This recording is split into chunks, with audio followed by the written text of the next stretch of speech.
Ladies and gentlemen, welcome to the Tim Dillon Show from Los Angeles, California. We are on the road in Irvine doing shows in Orange County, the birthplace of reality TV and subprime mortgages. Not the birthplace of reality TV, but the birthplace of the genre of reality TV that we know now.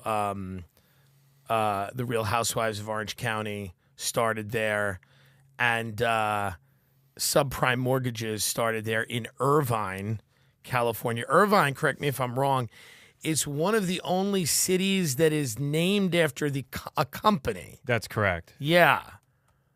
And that's still very much the feel of Irvine, California. Yeah. What is generally known as the city of Irvine is named after pioneering rancher James Irvine. Oh. But it's through his corporation, through Irvine's 40 years of incorporation. Well, no, that doesn't mean anything.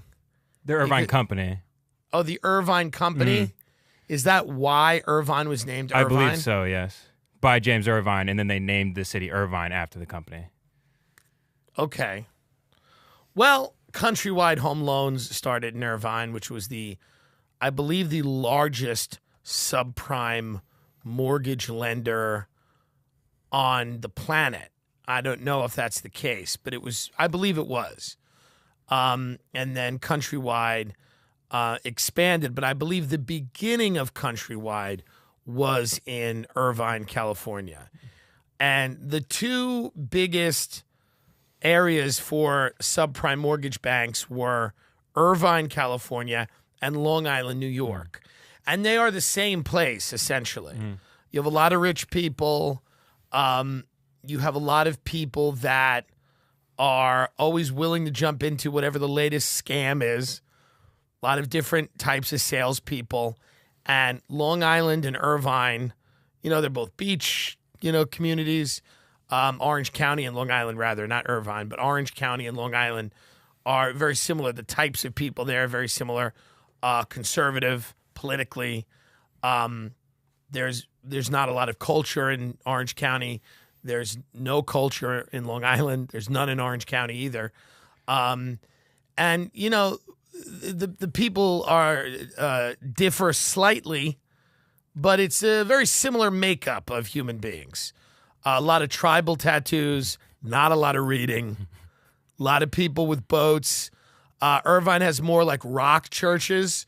Orange County, sorry. I keep saying Irvine, but Irvine's nothing. It's a few buildings. Right. But Orange County's got a lot of like churches where people go and they rock out, and they're just there and they married an ex-baseball player and they're just feeling it and Jesus loves them and Jesus wants them to have another boat. Jesus wants them to be rich. Like Mosaic is one of those churches where people just get in there and the tits are out. And the guys are there, and their shirts are unbuttoned down. You could see the gym, you could see the gains, and they're in there, and they're just worshiping the Lord. And Jesus wants money. Christ wants you to do well. That's the Orange County ethos. They moved out of L.A., and they're like, I'm going to find Jesus. And that's where all the TikTok kids will eventually end up. They go to find Jesus down in Orange County 10 years later. That's what happens. And the shows have been really not great. They've not been fun at all. I don't think I'll ever go back. I'm shocked at how bad they've been. Even though people are having a good time, I'm not having a good time. And my life is about me. So a lot of people are like, well, I enjoyed it, but I don't care what you enjoyed. I want to have fun. And coming from Boston, where comedy is it's amazing, to Orange County, and the room that we're in is big. It's a big room, and it's hard to feel like you're doing well, even though you are. It's a big Dave and Buster's, really, that we're performing in. It's got 2,000 seats, it's stupid. It's really big. It's big. Next to like a Hollister. People are watching me on screens that are in the room. They're watching me on screens. And then, I got to hang out with people in LA. I don't know if we're going to come back here, by the way. Either. I don't know either. It's not been a good few days. It's really not been good. You get away from this mental illness for a while, and then you come back to it and you realize it's actually not preferable to anywhere else. It's really not. There's like a few restaurants I like, but that's it. The guy opening for me goes like this. He goes, He's like, dude, do you think, like LA guy goes, do you think like you'll have like a later career as an actor like Daniel Day-Lewis? And I said, excuse me? Are you asking me if I think that later on in my life I will have a career similar to one of the greatest actors that's ever lived, Daniel Day-Lewis? No. Are you going to be Daniel Day-Lewis? Is that part of your plan? We're telling jokes in a mall in Irvine, California. But this is the disease here. The manager of the club comes in. He's got like a mask on. He's like, your agent came back. He goes, they think I'm like some guy working here, but I'm the regional manager. They don't know that. Hey, who gives a fuck? Who gives a fuck? It's Chuck E. Cheese. It's a comedy club. It's Chuck E. Cheese. Well, I mean, you have a fucking bandana over your face. Nobody knows who you are.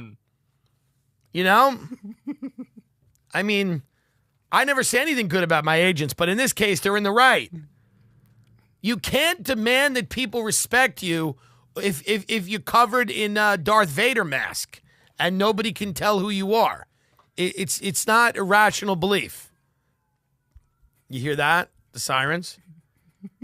I mean, this may not be it. I got to be honest. I don't know if we're coming back. I don't know. We're not coming back till next year, and it may not even be then. Something's different here. It's not good. Masks are back on. The variants are back,